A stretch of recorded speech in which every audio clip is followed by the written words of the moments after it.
Um, who pays for the training? Think of that question. Who pays for the training? How much do I get? Both are relevant. Who pays for it? Now, in the examples I gave up here, I was assuming that the worker is paying for it. So if the worker can get training that's general, take the last category, general training.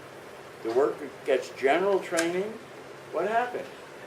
Well, the training raises their productivity in all, it doesn't have to be literally all firms, but various industries and various firms.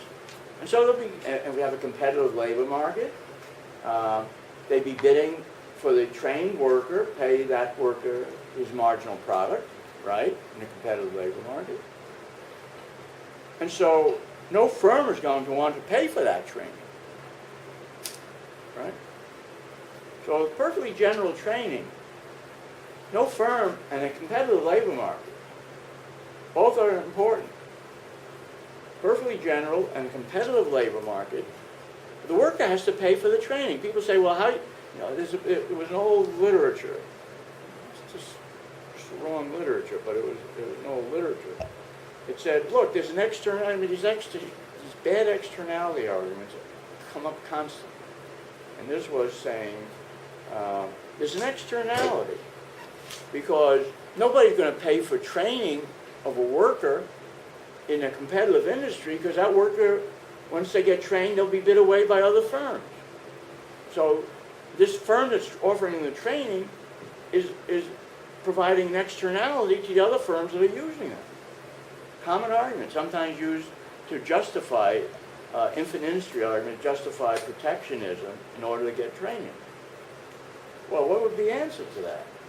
The obvious answer would be that the firm worker pays for the training. Now, there may be problems with capital markets and so on, so you can go into those. But as much as possible, the worker would end up paying for that training. Yeah? What happens when the general training is like complementary to the specific training of an industry? In that case, even the company might be willing to pay for general training, right? So if there's like complementary... let's hold that for a moment. Okay. Yeah. I mean, it's a good question, but hold that. We'll get to that. Once we get the analysis right, we can handle that question. Anything else at this point? All right. So the workers will pay for it. Now, if the worker can pay for it, then you have then you do have a problem. Now, it could be an inefficiency because of capital market interest, but it's not due to the competition. It's not fundamentally due to the competition. Okay. Long-term contracts could solve that. But that could be true in the first case as well. But in principle, the worker will pay for it. There's no externality. All right. So with general training, you think the worker pays for it, and it shows up in lower wages initially, higher wages later on, as in the diagram I gave. Right?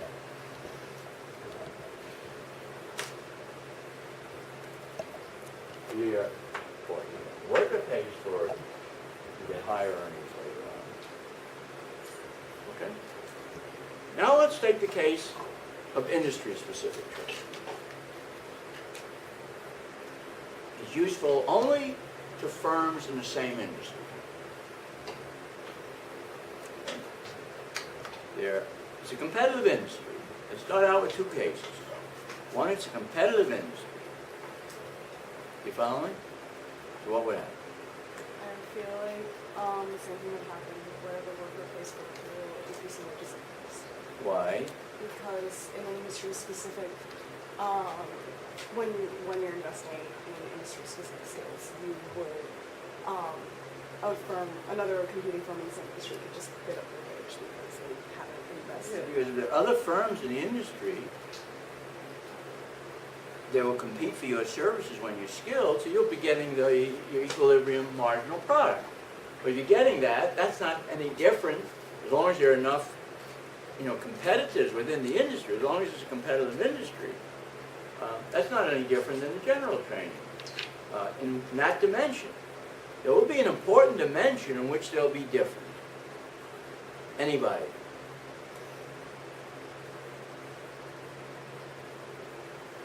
Anybody has the right answer, I should say. Okay. What do you think? Well, I mean, if it's an industry-specific skill, then it's riskier to invest in it as a worker. Because I mean, A, I guess it ties to the industry, so if you decide you don't like the industry, you're in bad shape. B, if the All industry right. tanks, Yeah, so you may you're in bad worry about that. Yeah. shape. Right.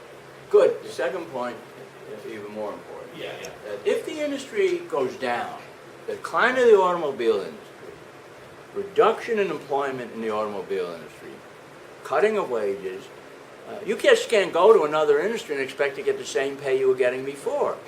You'll suffer maybe a big wage cut as you go out. So if you have industry-specific training, one way to test that would be decline in the industry should mean a significantly lower, well, if you have a lot of industry-specific training, should mean a significantly lower a wage when you have to work in another industry. And therefore, you'd be willing to stay in that industry at a significantly lower wage if it declines. Okay? With general training, you wouldn't. You just go to another industry. That's the test. That is the test.